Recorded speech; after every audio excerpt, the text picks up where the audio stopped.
Olá, aqui é o pastor Valdir Veiga e esse é o canal Gotas de Conhecimento. Solta a vinheta.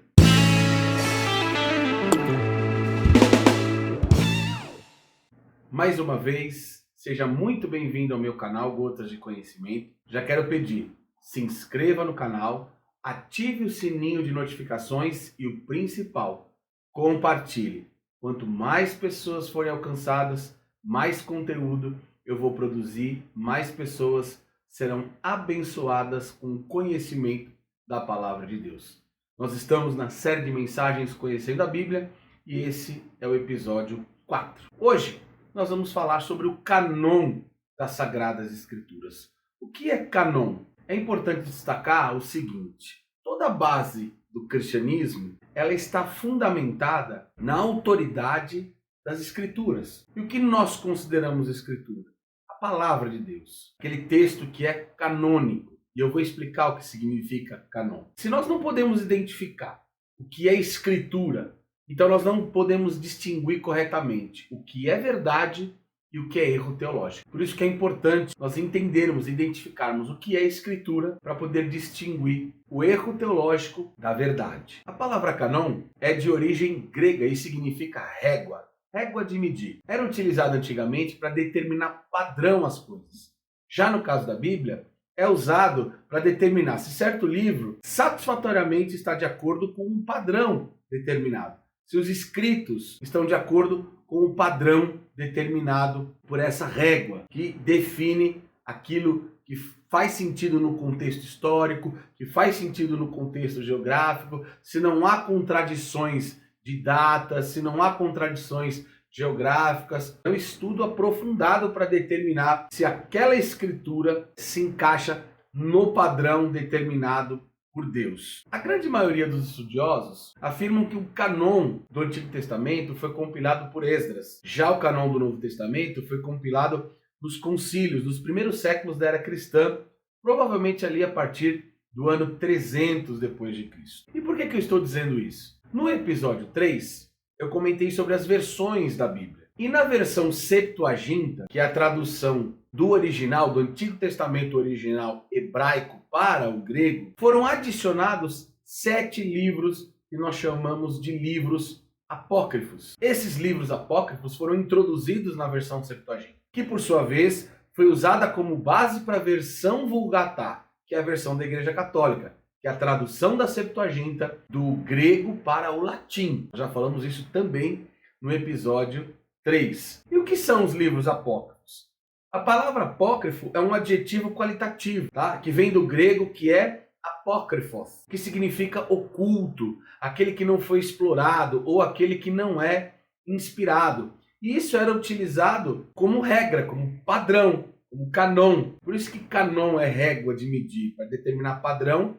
Mas no caso da Bíblia, a gente usa essa palavra no contexto de inspirado, de canônico, de santificado, de sacro. Os chamados livros apócrifos, eles foram acrescentados à Bíblia pela Igreja Católica em 8 de abril de 1546, já no Concílio de Trento. É importante destacar que um professor e pesquisador de teologia e Bíblia pelo Phoenix Seminary, lá no Arizona, é um pesquisador norte-americano, Wayne Grudem, ele lista 4 fatos que comprovam que você não pode aceitar esses livros como palavra de Deus. E aí nós vamos conhecer quais são os 7 livros apócrifos e o porquê que eles não podem ser considerados palavra de Deus, além desses 4 motivos. O primeiro motivo é que os livros não atribuem a si inspiração divina, como os outros que foram considerados canônicos.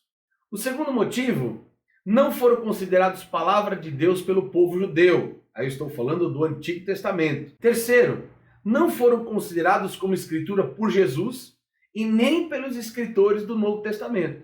E o quarto motivo, contém ensinos incoerentes com o restante da Bíblia. Então, por esses 4 motivos, esses livros que foram acrescentados à versão da Septuaginta e por sua vez foram acrescentados à versão Vulgata, eles não podem ser considerados canônicos.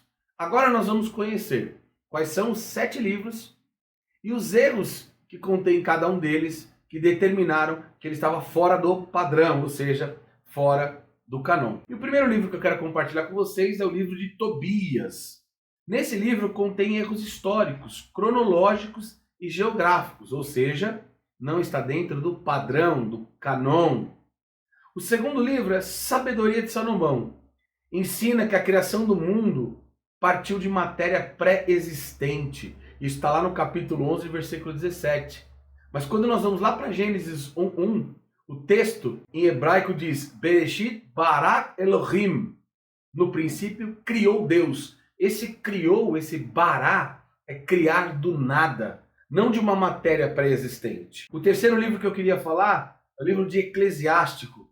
No capítulo 3, nos versículos 14 e 15, ele ensina que as esmolas trazem expiação ao pecado, enquanto que todos os outros livros que foram considerados canônicos não estabelecem esse padrão. O quarto livro, o livro de Baruque, diz que Deus ouve as orações dos mortos. Lá no capítulo 3, verso 4, em outros textos, nós vamos determinar e refutar esse versículo. Deus não ouve a oração dos mortos. No quinto livro, o livro de 1 Macabeus, contém erros históricos e geográficos. Já o sexto livro, o livro de 2 Macabeus, o escritor pede desculpa pelos erros. Como poderiam os livros ser inspirados se contém erros que foram escritos em grego, uma vez que o Antigo Testamento foi escrito em hebraico e aramaico? Isso prova que eles foram escritos no Antigo Testamento, depois aí do Antigo Testamento.